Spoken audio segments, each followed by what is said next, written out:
These notes are over work. So work in physics terms is just the transfer of energy.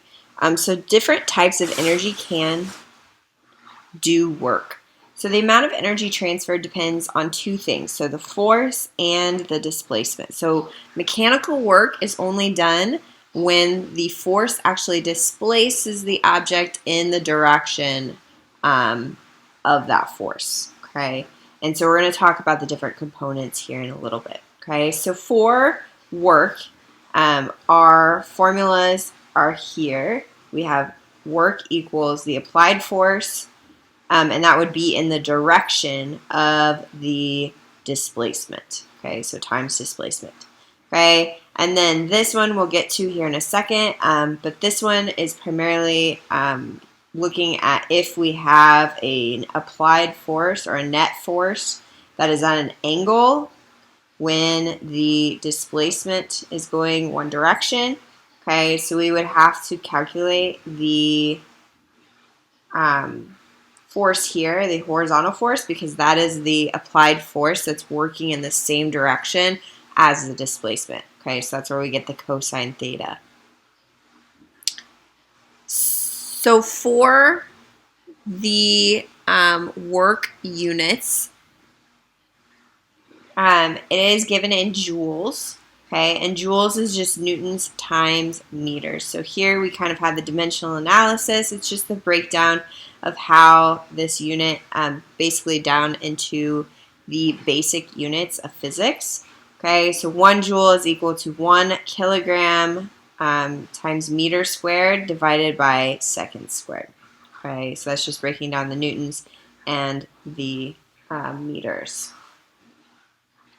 Okay, so for example number 1, when shopping for groceries, you push a shopping cart with a constant force of 35 newtons forward for a displacement of 4.5 meters. How much work do you do on the grocery cart? Okay, so for this, the force that we're applying, the forward force, is in direct motion with the displacement. Okay, so our applied force was 35 newtons forward. Okay, and then our displacement is going to be 4.5 meters forward as well.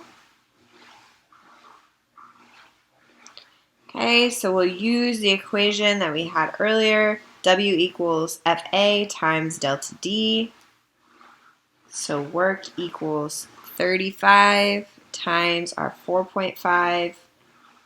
And we'll get that work is 157.5 joules. Okay, so in the previous problem, we actually were multiplying two vectors together, and it ended in a scalar product. And this is just due to the dot product of the force applied and the displacement. So the dot product is just the product of these magnitudes of the two vectors multiplied by the cosine of the angle between those two vectors. So it's utilizing that second equation that we had on the other page. And so I could go back and show the work, but we're going to have a few other examples too that'll show us that if we would have used the other equation, we would have got the same answer as well. Okay, so consider a situation in which the force is applied at an angle to the displacement, like a box being pulled along the floor by a rope pulling forward and upwards. Not all the force directly contributes to the box being displaced. Only the component of the force acting in the same direction directly contributes to the displacement. So like I was breaking it down earlier, we have to find the horizontal force that's acting because that is the force that's actually working in the direction of the displacement. Okay, so that's where we get that cosine theta times f of a. Okay. So the cosine function will actually help provide some insight into how to maximize and minimize the amount of work done. Okay, so if we were to take the cosine of 0, the cosine of 90 degrees, the cosine of 180 degrees, cosine of 270, and cosine of 360, okay, we would get a graph that looks like this.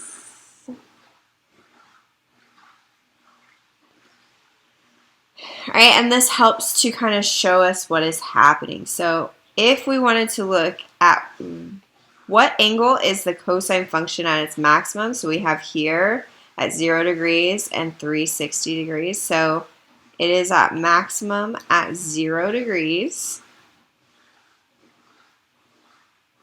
Okay, and at this angle, the work is maximized.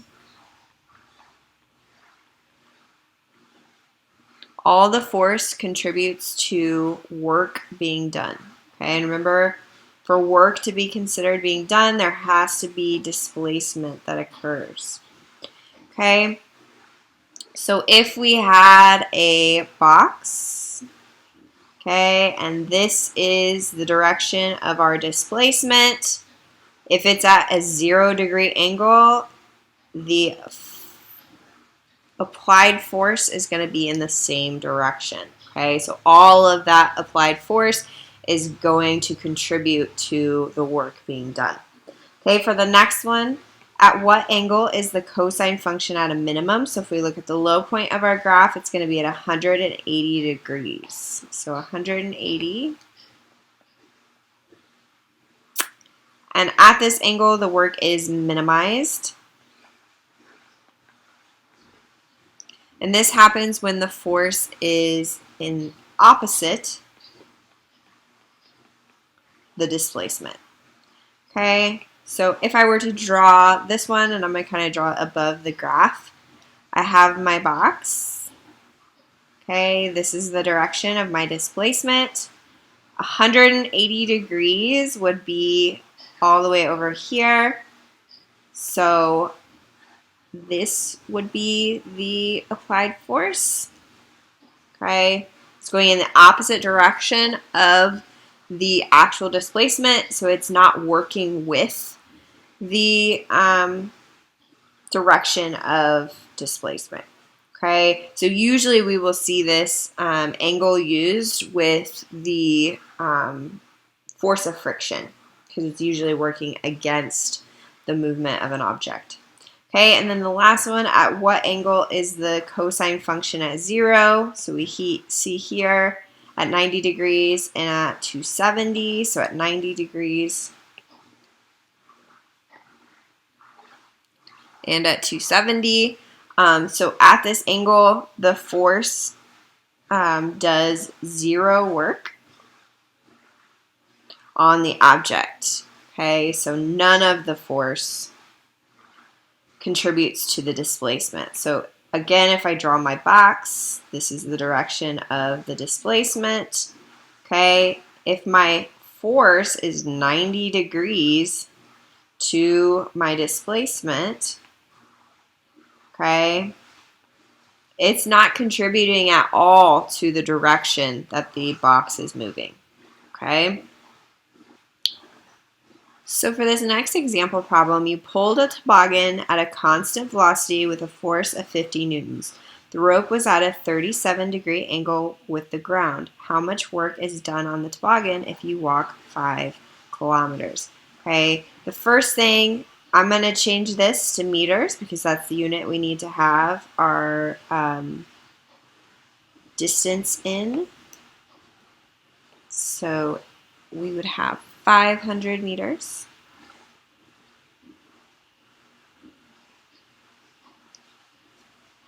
Okay, so our displacement is 500 meters. Our applied force is 50 newtons. And it's at an angle of 37 degrees. Okay, so we can use the equation W equals FA delta D cosine of theta in order to solve for the work being done. So W equals 50 times 500 times the cosine of 37, and we get that the work being done is 19,965.89 joules. Okay, there are 3 types of situations in which no work is done, but a force or a displacement is present. So these three situations are based on when the following formula would be equal to 0. Okay, so for the first one, we have that there is a displacement that's occurring, but there's no force being applied to that object. So this would be a paper airplane.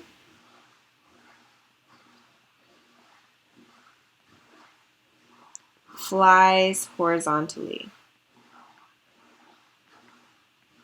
Okay, so there's no more force that's being applied to our paper airplane. So if I have like my paper airplane here, okay, this is the direction of the displacement, okay, but there's no force.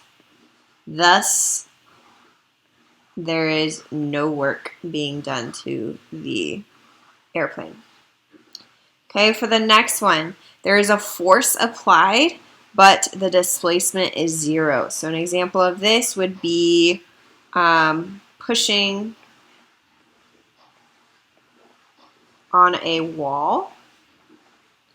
Okay, so if we have a wall and a person is pushing against it, okay, our delta D is going to be 0 because they're not going to be able to move the wall. Thus, our work is 0. Okay, even though there's a force being applied, we still don't have any displacement, thus there's no work. Okay, and then the last one, if our cosine of theta is 0, meaning that it's 90 degrees to the direction of the object, an example of this would be a book is held, which means that our f of a is up, okay, or 90 degrees, while moving forward.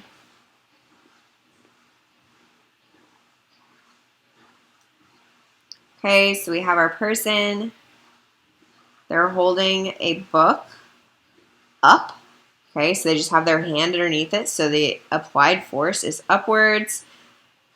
Even though the person is moving this direction, there's actually no applied force in the direction of the displacement on the actual book. Thus, our work is 0. Okay, so when f of a is perpendicular to delta D, our work is going to be equal to 0.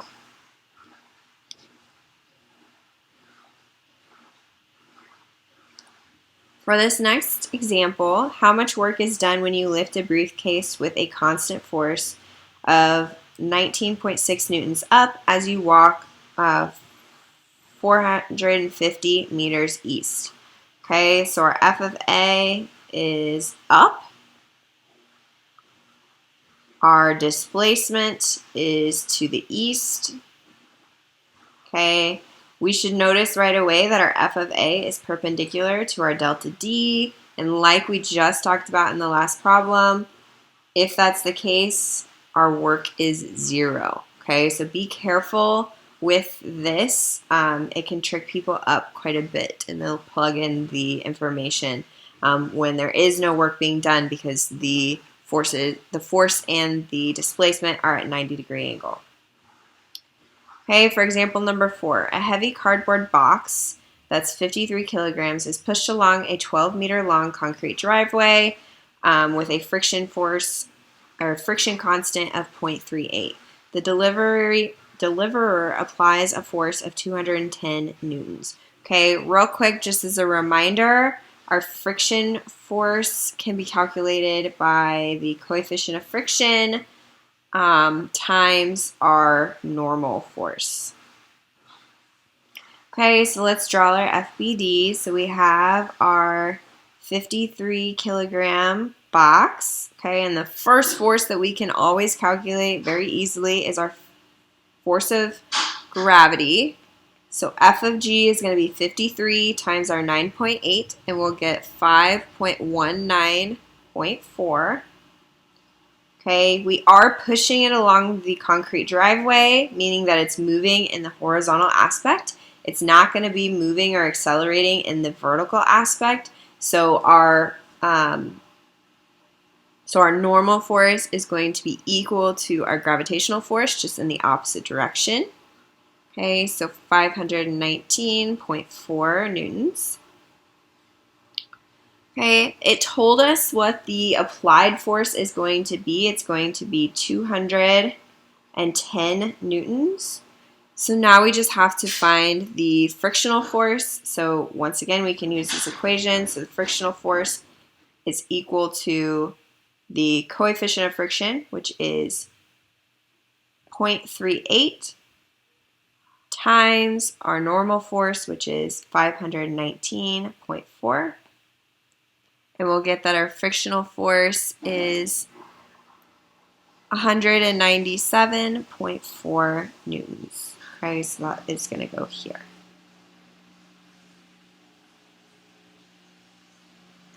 Right, so for question A, or for part A of this question, it says determine the work done by the deliverer. Okay, so remember, again, we are going to use the equation work equals the applied force times the displacement times the cosine of theta. So for part A, we need to determine the work done by the deliverer. Okay, so work equals our F of A, the applied force of the deliverer was 210, the displacement was 12 meters. Okay, and then cosine, and our angle, because the force of the deliverer is in the same direction as the displacement of the cardboard box, our angle is going to be 0 degrees. So whenever we go through and solve this, we'll find that the work done by the deliverer is 22,520 joules. Okay, for part B, we're determining the work done by friction. Okay, so the force felt by friction was 197.4. The displacement is 12. Okay, and the angle, it is in the opposite direction, so it's going to be 180 degrees from the direction of the displacement. Okay, so our work in this case is going to be negative 2,368.8 joules. Okay, so it is negative because it's working against the direction of displacement. I'm also going to go over and set up question number 2 with you guys and do the FBD for this problem. Okay, one thing I want to note as well, whenever you're doing all of these practice problems, make sure a lot of the times they're going to give you the distance in kilometers. Make sure that you're converting it to meters. So for question number 2, a student replaces the backpack with a small suitcase of a mass of 11.2 kilograms. The student applies a force of 15 newtons, 45 degrees above the horizontal, and walks at a constant velocity to school, 1.4 kilometers, which I'm going to change to meters right off the bat, so that would be 1,400 meters east. Okay, so we're going to go ahead and draw the FBD for this. So we have a suitcase, okay, and the suitcase is 11.2 kilograms. All right, the first force I'm going to start off with is the force of gravity. So 11.2 times 9.8, and we'll get that the force of gravity equals 109.76 newtons. Okay, I do want to talk about the force applied by this student. So the force applied by the student is 45 degrees above the horizontal, okay, and it is a total of 15 newtons. Okay, so we do need to consider the horizontal and vertical aspects of these. Okay, so before we calculate F of N, which is here, okay, we need to calculate the upward force that's done by the actual student, because that's going to offset the force of gravity, okay, because our suitcase is not moving in the vertical direction. It's not accelerating in the vertical direction. And so our net force in the y plane needs to be 0, okay, because it's not accelerating up or down. Okay, so all of our forces that make up the y components would be F of G, it would be F of N, and our F of A of Y. So our applied force, but the Y component. Okay, so if we were going to calculate the F of Y portion here, we would have 15 times the sine of our angle, 45 degrees. Okay, the horizontal aspect, I'm just going to go ahead and write down. To calculate it, it would be 15 times the cosine of our angle of 45 degrees. Okay, so I just use the rules of like SOHCAHTOA in order to solve for those two sides using the hypotenuse and the angle given. Okay, so we know that all of these have to equal 0. Okay, so we know F of G is 109, and we'll put that in the negative direction, right, because it's downwards. So 109.76 plus our F of N plus our F of A of Y, which is 15 sine of 45 degrees. Okay, and that all has to be set to 0 because our net force needs to be 0. All right, and so what we should find when we solve for F of N is that it is 99.15 newtons. Okay, for our last force that we need to consider the frictional force.